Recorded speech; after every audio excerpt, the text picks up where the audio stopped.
old girl who wrote the Virginia Housewife's Cookbook was very fond of European cuisine. And if she could afford to write a book, you knew she was very wealthy to start with, right? In those times, that would certainly be the case. So she must have run a wild house in Virginia. Fish is a little purple, isn't it? I think it'll look good on a plate, though. Let's thicken that now with a roux. Here's my whip. Bring your heat up. And when you're ready to thicken something with a roux, take the pan off. Ouch. Sorry, I couldn't pick that up. It's too hot. Take it off the burner. Then stir in some of the roux. That should do, a tablespoon or so. You see, that's about a tablespoon and a half. Stir it off the burner so that you're not going to get lumps. If you cook flour and butter together first, now I'll put it back on the burner, you see.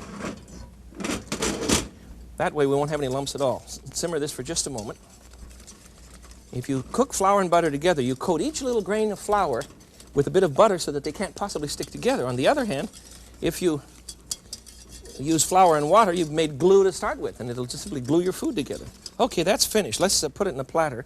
It's going to look a little strange to you because it's purple as can be, but this was a common dish of the time, and I think you and I should try them. You should try them indeed. Purple fish? Why, what are your kids going to say? Well, they'll just have to love it, that's what. They'll just have to love it. You see how these pieces are still holding together firmly and nicely? Because I didn't want to overcook the fish. I can't stand cooked fish. I don't know why people cook fish. Just get it good and hot and serve it, for heaven's sakes. Don't fool around with it. Alrighty, now a pot holder, and I can pick up that pot here. It's really heavy. This is that heavy Le Creuset Frenchware. You know, it works very well, though. I love it. My wife doesn't care for it because she says it's too heavy for her hand, but then she'll never burn anything in it. You can't burn anything in this pot. They just hold so well, so learn how to use them. There you are. There's a Matalote,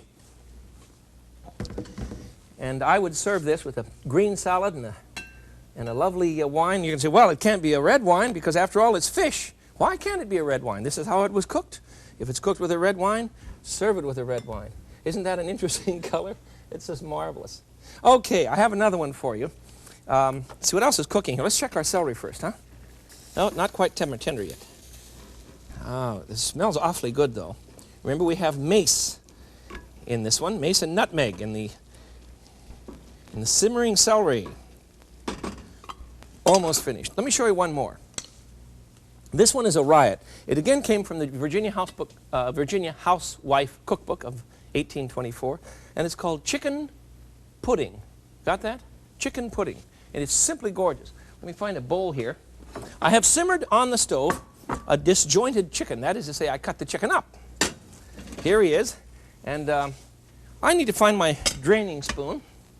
There we go. I'll take the chicken out and put him in a baking pan, a baking dish of some sort. I have a little glass Pyrex one here from France. Please pick a pan that will just keep your chicken pieces close together.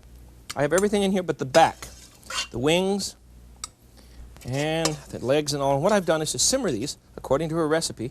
She wants me to simmer them in a bit of water, salt and pepper, parsley, and some thyme.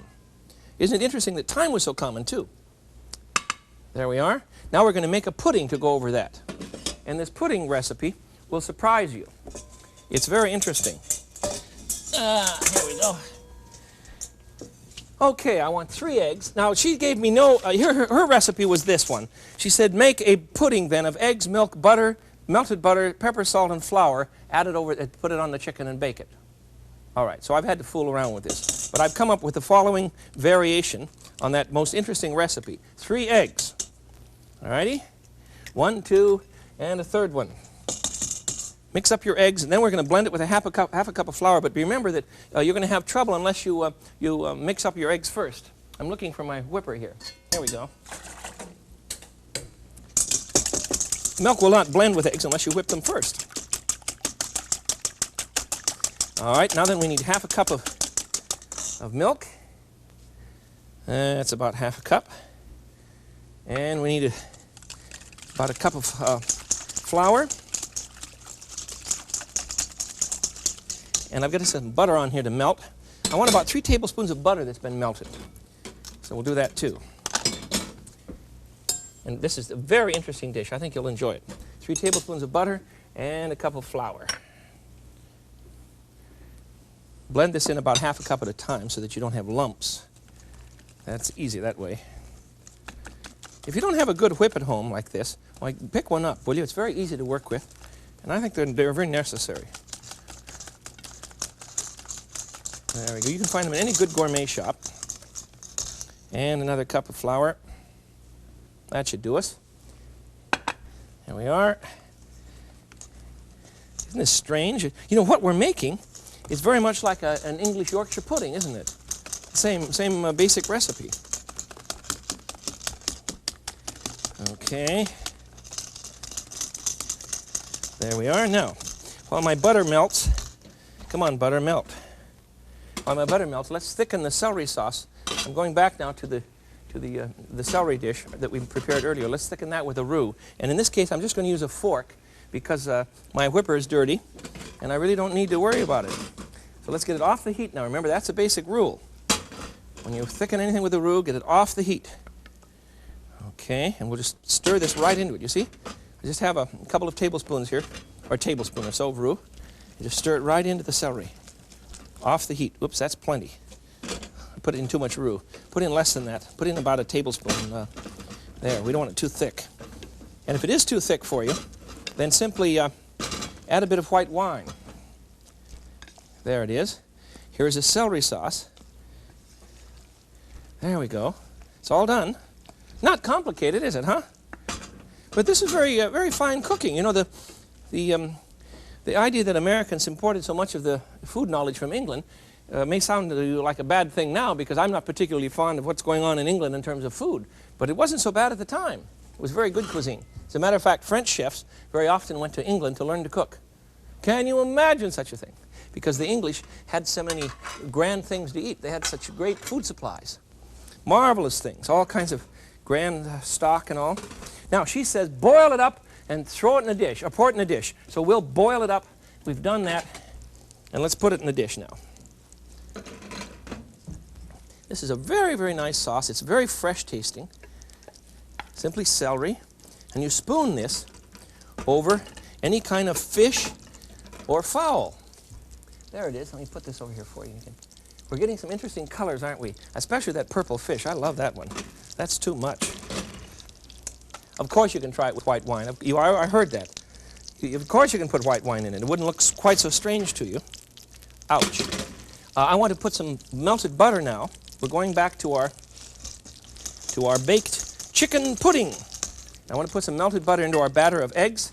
3 eggs, half a cup of milk, 3 tablespoons of melted butter. We're going to put in a little bit of salt and pepper and some flour. We haven't added the salt and pepper yet, have we? Let's do that. And we'll stir in, just put in a pinch of pepper. You don't need much. You don't want to go overboard on this. And just a pinch of salt. Remember again, be careful with this. You're eating too much salt. I heard that too. You say, well, you don't know what I eat. Well, I do know what you eat. You consume a great deal of salt because most of us eat foods that we pick up that have been processed, you see, at restaurants, or foods that have been processed for home use, instant foods and so on. They're all loaded with salt. Of course, in the colonies, you ate a lot of salt and died very early, a lot of salt and a lot of fat.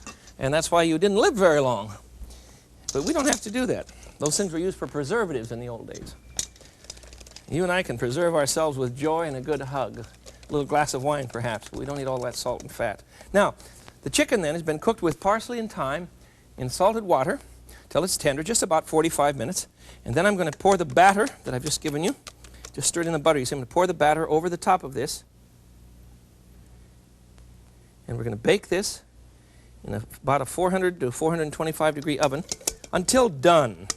And that means that it's puffy and brown.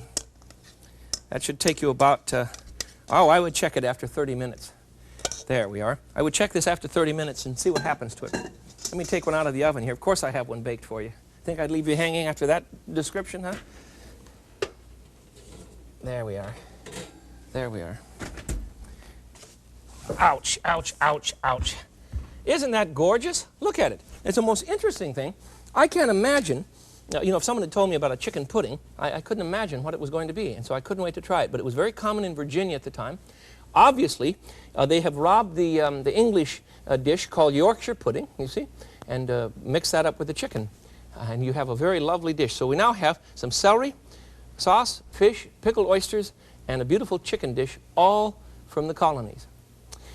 Now, when you think about what went on in the colonies, I want to taste all these things, by the way.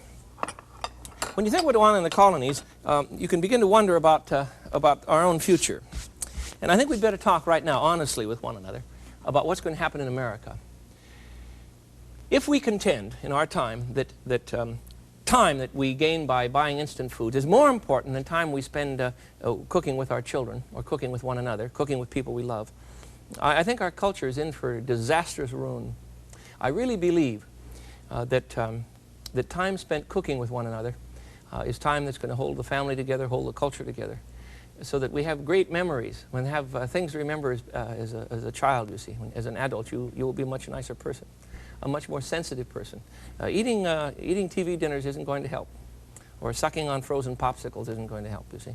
We want to enjoy ourselves, so every once in a while, whip out a dinner that has some history behind it, such as this kind of thing. And when you serve your children, say, you know, your great-great-grandmother such and such used to eat this sort of thing.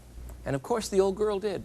So that when you sit down at table, you can eat history along with your food. That's very important.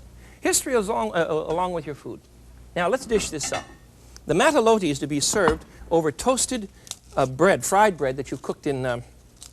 gee, I should break that up. It's been fried in butter. I should break that up before I put it on the plate, shouldn't I? I'm getting crumbs all over. These plates are too gorgeous for that.